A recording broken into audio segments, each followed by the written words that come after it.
வணக்கம். நம்ம பைப்பிங் எப்படி இந்த டபுள் கெயிட்லேயே வைக்கலாம் அப்படிங்கிறது நிறைய பேருக்கு தெரியாமல் இருந்தது. அந்த வீடியோ கேட்டிருந்தீங்க. அதுக்காக தான் அந்த வீடியோ போடுறோம். அதாவது ஃபஸ்ட்டு பவர் மிஷினில் என்ன பண்ணணும்னு பார்த்தீங்கன்னா, இந்த மேலே இருக்கிற அந்த பெரிய ஹோல்ஸ் இருக்கு இல்லையா, 2 இருக்குது. அதில் மேலே நடு சென்டரில் இருக்கிற ஹோல்ஸ் பட்டனை கழட்டிட்டு, அதுக்கப்புறம் உள்ளே ஒரு ஸ்க்ரூ இருக்கும்.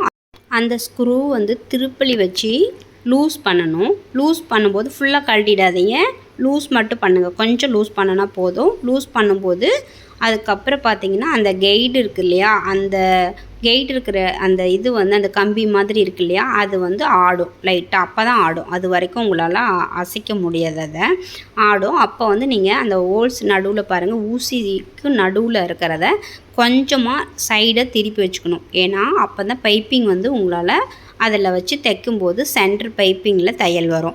இப்படி நடு சென்டரில் வச்சிங்க அப்படின்னா உங்களால் அப்போ பைப்பிங் கரெக்டாக வராது.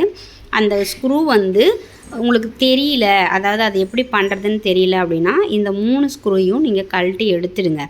அதாவது இந்த பவர் மிஷினில் பாருங்கள், அந்த முன்னாடி அந்த பார்ட்டில் இருக்கிற அந்த 3 ஸ்க்ரூ இருக்கு இல்லையா, அந்த 3 ஸ்க்ரூயுமே தனித்தனியாக கழட்டினீங்க அப்படின்னா இந்த பார்ட்டு தனியாக வந்துடும். அதுக்கப்புறம் அந்த சென்டரில் அந்த ஸ்ப்ரிங் இருக்கிற அந்த கம்பியில் லைட்டாக அந்த நெட்டை லூஸ் வச்சிங்க அப்படின்னா அந்த குதிரை 2 பக்கமும் ஆடும். ஆடும்போது நீங்கள் அதை கொஞ்சம் தள்ளி வச்சுக்கணும்.